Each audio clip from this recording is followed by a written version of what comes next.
I think we're about to find some new favorite books. Everyone, it's Emily Fox. Today's video is going to be the announcement of my classic reading challenge for 2022. So next year, every 2 months, I'm hoping to pick up a classic and read it with you guys on the Patreon book club, where I will be uploading my reading vlogs, but I will still be doing my normal reviews in my wrap-up. So if you don't want to participate with us, that's totally fine. I have been meaning to do this challenge because I used to read a lot of classics. I do have a minor in French literature, so I have read my fair share of like Balzac, but I haven't picked up classics in a while because I feel like I read too many, like I was forced to read too many in a row, but I want to go back to them. On this channel, I have read my fair share of classics.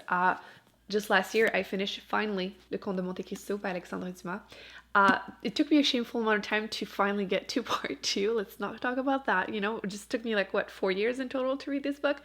Whatever. But I really enjoyed it, and it reminded me of why I read classics, why I enjoy them. And I was super surprised that no one ever mentioned that there's actually like a positive lesbian representation in here, which took me by surprise. So I wanted to go back to reading classics. I did make you vote on a couple that you wanted to read. I picked up a bunch that I also really wanted to read for a long time that I think might be popular, so we can all read them together.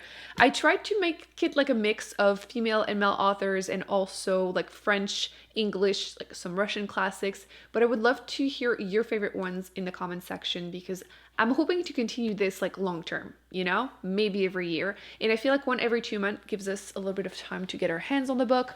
Although I will be announcing the schedule officially in the comment section. And some of these are just bigger, so I wanted to give us some time to digest the book, and I didn't want to get in reading slumps. So that's the reason. Let's get to it, because 6 books to talk about. The first book I am hoping to read is Persuasion by Jane Austen, because there is going to be a new adaptation on Netflix in 2022. There's no specific release date, but it's still expected to come out next year, so we're doing it. I have read 3 of her books by now and 1 novella, and I've enjoyed everything except Northanger Abbey. But everything else I've really enjoyed. I love how her books has romance that doesn't bother me. I think it's because there's more yearning, which that definitely works for me.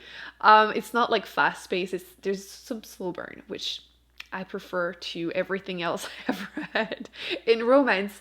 And in this specific case, I've never read this book, never watched any of the adaptations, and I believe you're following a character who refused the hand of the man she was in love with, and 8 years later he comes back in town, and he seems to be interested in her friend, and she still has feelings for him, and I'm very excited.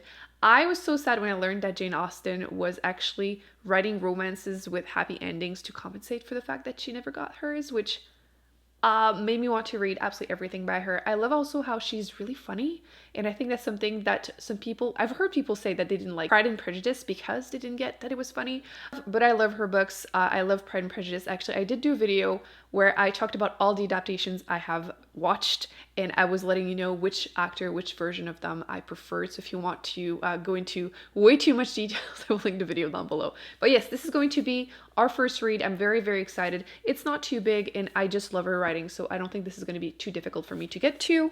The second one, I just couldn't resist, and I chose another Jane Austen book. I had 3 left, so 2 in 1 year. I don't think it's too much. I feel like it's an author that most of us will want to read, or we're totally okay rereading, so we will get to that one also. That one is a little bit bigger, but not too intimidating. I'm also hoping to do the same thing and watch all the adaptations to be able to vote on my favorite actors or version of them. And I believe this one, is it the one that people were saying that can be summarized as like, do F-boys deserve love? Either way, I'm sure I'm going to be enjoying that one. So that's our second one. Again, I will be listing the dates in the comment section because I haven't fully decided yet. The third one, okay. I have been terrified to read any Russian classics. That's not totally true. I did read 1 novella by Tolstoy, but I haven't read anything else by a Russian author, and this one was really popular, and I know a lot of you also wanted to read it, so Crime and Punishment. I don't know too much about this book. I'm like super lucky that I've been avoiding all the spoilers my whole life, because I liked going to my books not knowing too much. But I believe this one is about a main character who commits murder and then starts feeling more and more guilty about it, and it's just like the mental anguish thing. Is that a recurring theme with Russian authors? Because that was a little bit like that with this other one, the death of, can't remember, I'll put it on the screen. Not so much guilt, but just the mental anguish portion. It seems to be a thing that I hear a lot about them. But yes, this is going to be our 3rd book of the year. And next one, okay, I have been meaning to read this literally my whole life. East of Eden. This has gotten so much hype. Everyone seems to absolutely love this book. I don't think I have ever heard anyone mention they didn't like it, which now that I've said that out loud, I'm sure in a comment section someone will tell me that they didn't like it. However, I had read the first couple pages of this. I was trying to pick up a next book. Often I will just read a couple pages and decide between a couple books whenever I'm feeling kind of in a reading slump. And I realized that this was going to be too heavy for me at the time, so I put it down. And I have been really scared of it, not gonna lie. Like totally scared because of the hype. I want to absolutely love it also. And I believe this one is about like two families, and it's a little bit like the Bible. I'm not very familiar, but I believe it's about Cain and Abel, the two brothers, and like good and evil, and I just want to know what the hype is about essentially. So we will be reading that one probably during the summer. I feel like that screams summer to me. And I think it might take me to 2 months to read that one because it seems to be a little bit slower pace. It's about 600 pages. It's not that bad, but classics, I want to be able to take my time with them. So 2 months should be good. Same with Crime and Punishment, not gonna lie. Next, I wanted to read something else by a Bronte sister because I have read one by two of their sisters, but not Anne Bronte. So we have The Tenant of Wildfell Hall. And I believe I've been told that this is a little like feminist, kinda. You follow a character who flees her bad marriage. I think there might be some domestic violence going on, and she attempts to like start a new life. And it wasn't really supposed to be published. There was basically drama about it, which of course there would be. But I have been meaning to read one by her, so a lot of people seem to be interested in reading this one with me. So we shall be doing that. This one is not too bad. It's 400 something pages. We can totally do that, and I can't wait. I have read Jane Eyre, which I really like everything about Jane, but nothing about the romances. And I also did read Wuthering Heights by the other sister, and I enjoyed the gothic feels, but didn't really care that much about the story. So I'm hoping that she might be my favorite sister. We'll see. And last but absolutely not least, I wanted to read one French classic because I don't want my French to become too rusty. Not that my English is that good, I feel like. I've been struggling so hard lately. But Les Trois Mousquetaires by Alexandre Dumas. Obviously, you can read it in English or whatever language you want, but I will be reading it in French to keep practicing. This one is a little chunkier. Obviously, my edition is a mass market paperback. It's about 900 pages. And I just like these classic editions. The French ones, they're super pretty. Except when I reorganized my shelf, everyone started mentioning that when I put it on the shelf, it's backward.